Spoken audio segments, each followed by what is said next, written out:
1. All right, I can hear you now. Now you can hear me. But can you see me? I can't see anything.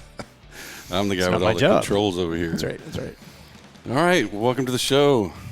End of the month. We What do made you it got through for August. us? This is going to be an exciting show, I think. I cannot believe we made it through August at the price level that we did. I can't believe it. I don't know how it's possible. It's been a crazy month. Yes, it has. We're definitely going to talk about that. So, you guys see weekly update 30 August 2020. I stuck with the same quote from last week from Warren Buffett. Risk comes from not knowing what you're doing. I can't remember exactly what we talked about last week, but this week the quote is a little more specific to a couple questions I got from the weekly post that I put out last night. So the questions basically were,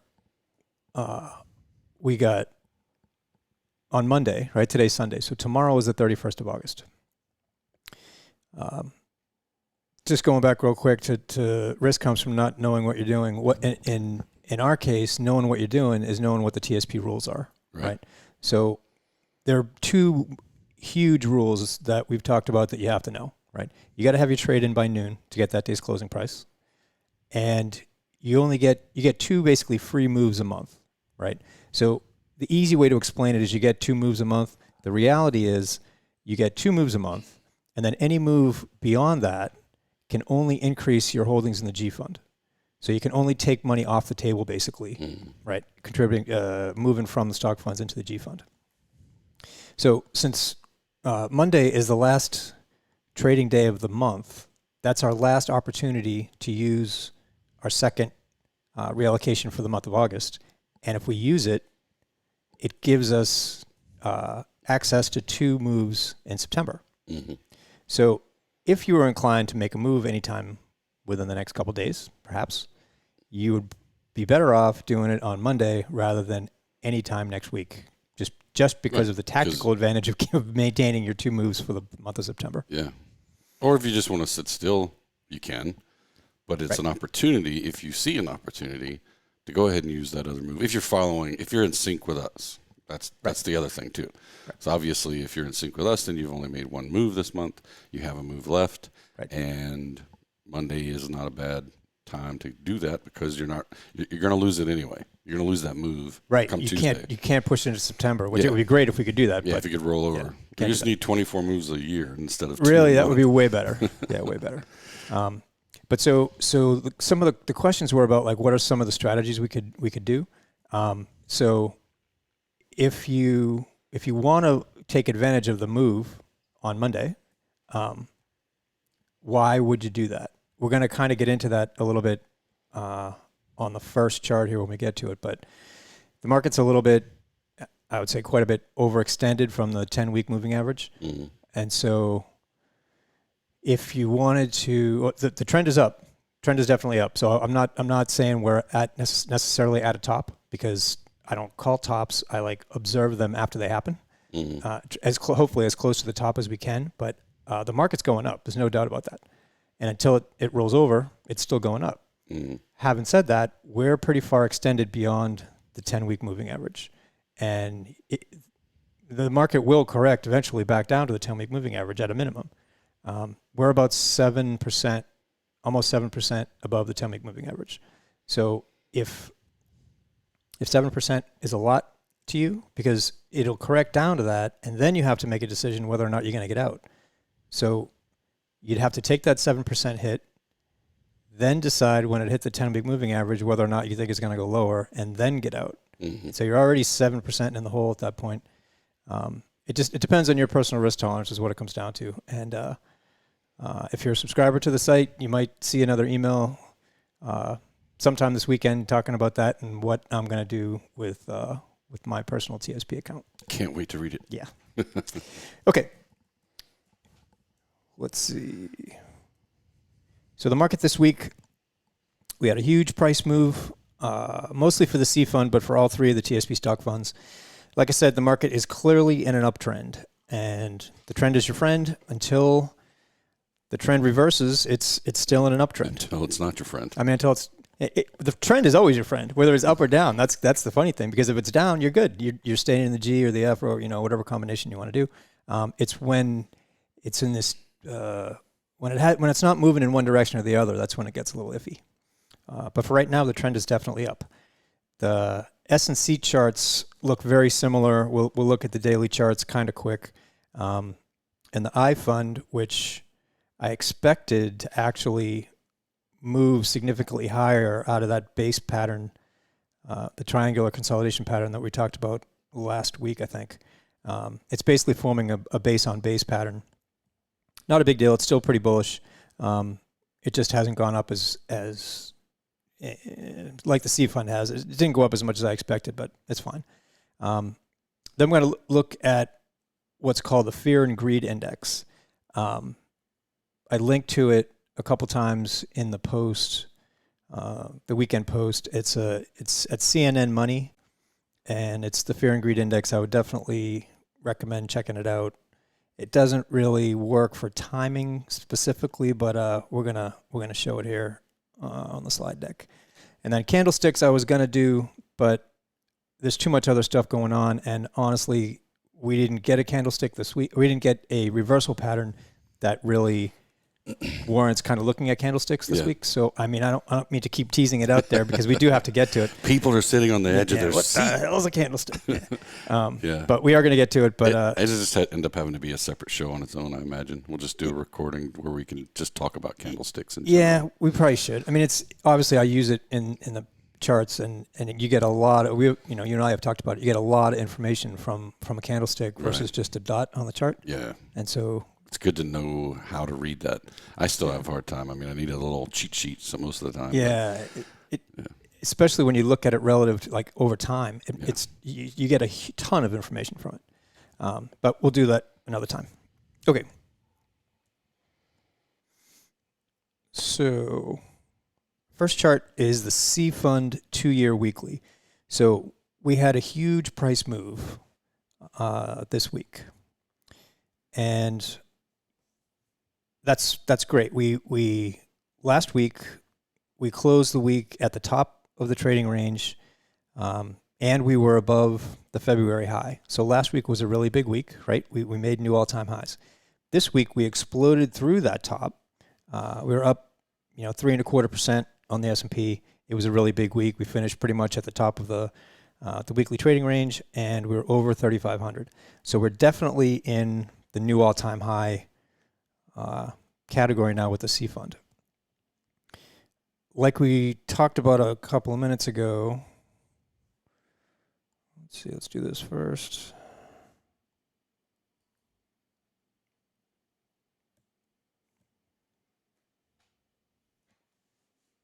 Okay.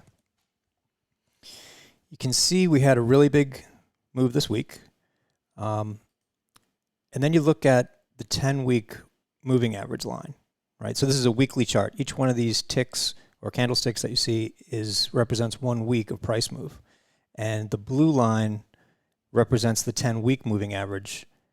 Ordinarily, when we have the daily charts, the blue line represents the 10-day moving average. This one represents the 10-week moving average.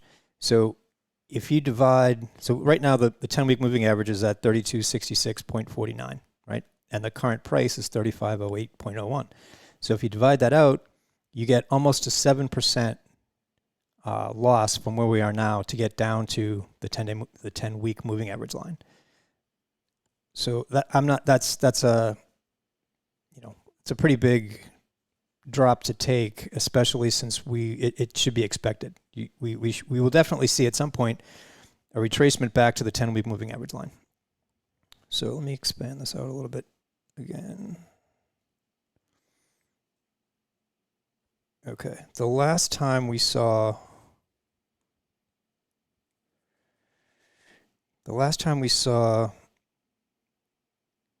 anything close to being this far extended above the 10-week moving average line was back in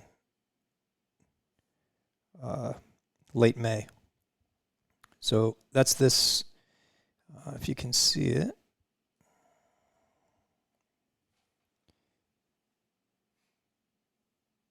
Right there, that week, that big up week. That big up week right there is the last time we were as extended as we are now, and you can see what happened over the next few weeks from that level of extension. Basically, the market can only get so high above the moving average lines before it has to move back to kind of let the pendulum swing back to average. Ideally, this is what we would see, the same sort of pattern over the next few weeks. If the C fund pulled back to somewhere between 3,300 and 3,400 and got support at that 10-week moving average line, that would be a great place to get some steam out of this sort of rally we've been having, and a great setup for the market to move higher. But I think we're definitely due for some kind of pullback. So if we got a pullback like we saw in June, that would be great. So let's hope for that. Okay. On the daily charts, this is a 6-month daily chart of the C fund. We've pretty much been moving up in a straight line, right? We broke out at the bottom there in March, had a good run up through early June, did a triangle consolidation, and we've been running along that 10-day moving average line ever since. You got relatively low volume as the price has been moving higher, but the volume isn't really that low because it's ordinarily pretty low in August, during the summer anyway, July, August. I would expect volume will pick up again in September, as will probably the volatility. RSI is overbought, which you can see the last time the RSI got overbought was the top, again in the first week of June, which was the most recent kind of near-term top. S fund looks exactly like the C fund. The chart pattern is almost exactly the same. Had a big run up through early June, triangular consolidation, big run up again, and right now we are back to RSI overbought and a few percent above the 10-day moving average in this case. I fund was a little bit different. Ran up from the March low, ran up to early June, just like the C and S funds. And then we did this triangle consolidation pattern. So we got this triangle right here, and we broke out right there, right? And so if you remember, that's where I was talking about. I was expecting the I fund to move higher because of that breakout. What happened is we had the triangle consolidation pattern, and we had the breakout, and now we got what's called a pattern.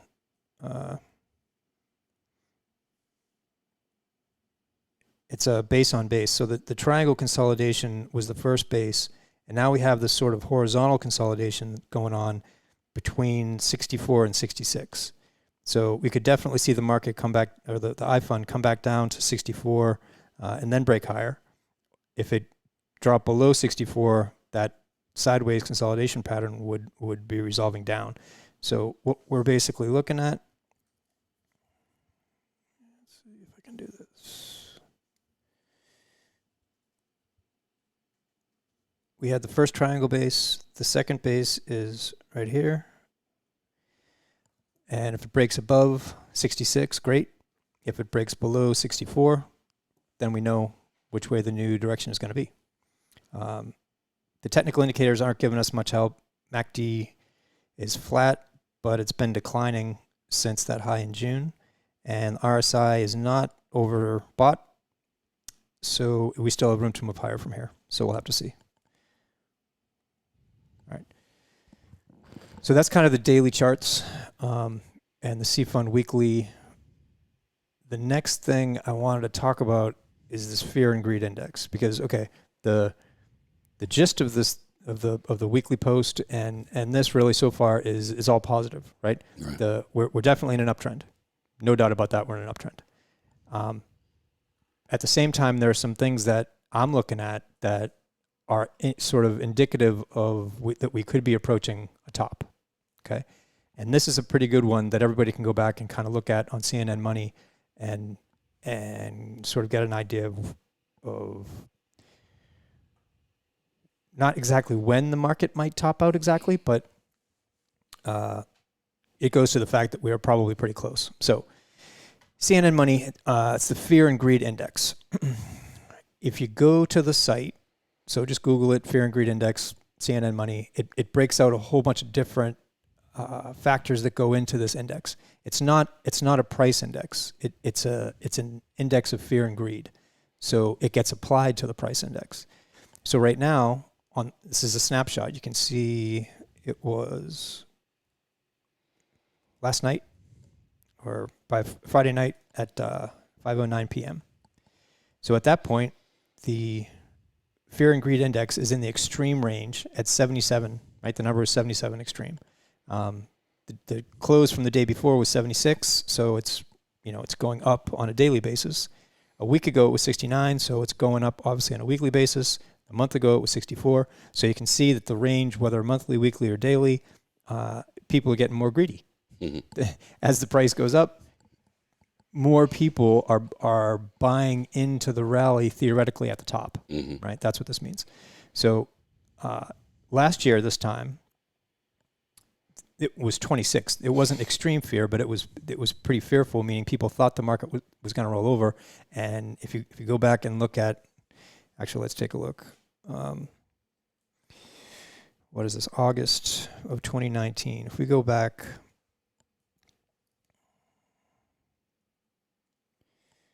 so August of 2019 was right here, right? That's when the fear was 26. And you see what happened after that, right? So when the market is fearful, that's the time to buy, basically. Right. Now, it's not an exact timing because it's not based on price. It's based on a whole bunch of things that, again, go and look at the site and see what it's all based on. But it definitely correlates to price.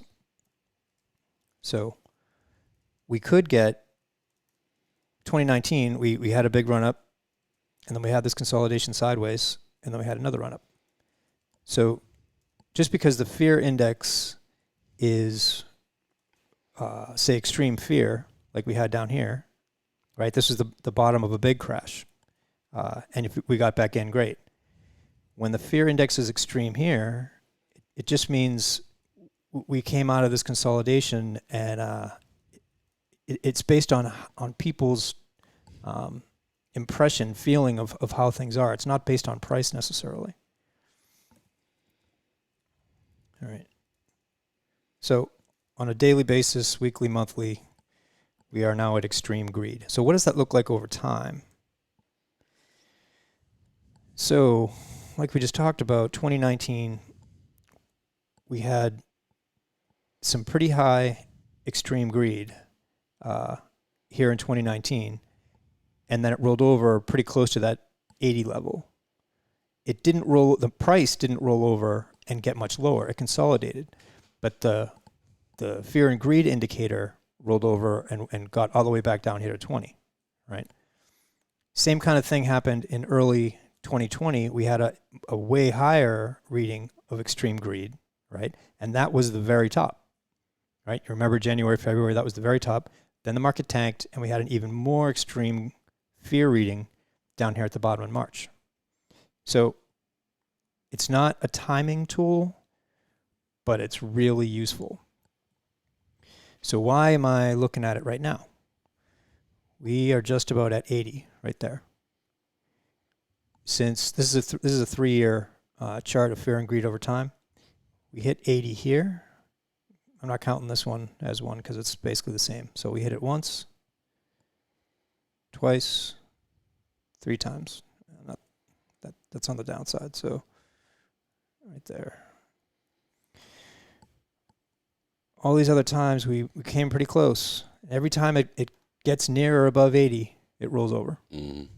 So I'm not saying the market's going to roll over tomorrow. This is not a timing tool. Right, but it's an indicator. It's definitely an indicator. And when you take that in combination with the fact that we're 7% above the 10-week moving average, we're looking at the election cycle and COVID and all this, everything else that's going on in the world, and that we've made a bunch of money since that last alert at the beginning of August, you may want to take some money off the table. Right. Which is, again, this is why I've always been intrigued by the charts, particularly that you kind of roll through with us, because that's not exactly what you would be thinking if you were listening to, most of the, quote unquote financial news, right? Right. Because you're looking at the market, things are going up. It's great. Get in, buy. But if you're not paying attention to these indicators, you don't realize that, well, yes, it's going up, but it's got to come down. And everything is saying we're getting close to a potential point where it's going to come down, right? So you got to keep your eye on it, basically. Yeah, that's basically the bottom line. Again, I'm not calling for a top here. Right. It's just that I'm watching for it. I'm watching. I mean, every time the indicator, the fear and greed indicator, hits 80, it rolls over. Right. Now you got 1, 2, 3 times that it went above in the last 3 years. Yeah. And so, but it still came down not far after right. 80. Right. So once it's over 80, it's coming down at some point. Yeah, and if you are risk tolerant, right? If you're if you want to stay in it to win it, that's great. It can definitely. So if we look at the, I'm not going to go back, but if you look at where it broke above 80 right here at the end of December, 2019, you still had, the rest of December, January, and the first half of February before the market actually topped out and rolled over at the end of February 2020. So, this represents a few months of some pretty good gains. Right. But right after that, you lost 34% of your money. Right. If you just wrote it out. If you wrote it out, right. Yeah. Now, you can if you want to be in it to win it, hang out and wait till we get above 80, and if we roll over and break below it, then get out. Yeah. Right. Yeah, it's a good. Again, though, it's not correlated to price. So it's possible that the price could come down and the fear or the greed reading could still be high, right? Because at this point, everybody's buying the dips. So it's possible that it could take some time for this particular indicator to roll over before it really shows fear starting to come in, even though price has already come lower. So I think you get the idea of what I'm looking at. Because my number one rule is don't lose money. Exactly. Like to keep the money we have. All right. So questions. That is it for this week. All right. We're eventually going to get around to the candlesticks. Yes, absolutely. But I think the fear and greed index was definitely a good thing to talk about. First time I think I've heard about it. I don't know that we've discussed it before. Not on the show. I did it a few months ago, maybe a year ago or so in the post. Right up. Yeah. Well, check it out, guys. What was it? Money.com? CNN.money.com. CNN.money.com. But it's if you just Google fear and greed index, it's the first thing that comes up. All right. Well, as usual, guys, the show comes out Sunday evenings, and if you feel so inclined, please share. Let your friends know about it. Again, if you're a member of the site, keep your eyes peeled for an email coming out in the next day or two or something, so probably some information. Yes. All right, guys, have a great weekend. Have a great week, and we are out of here. Outro? Did we do the intro? I don't think we did. Oh, we did a little music. We did. All right, good. We good. There it goes. All right, good. I didn't do it loud enough. Oh, another cup of coffee.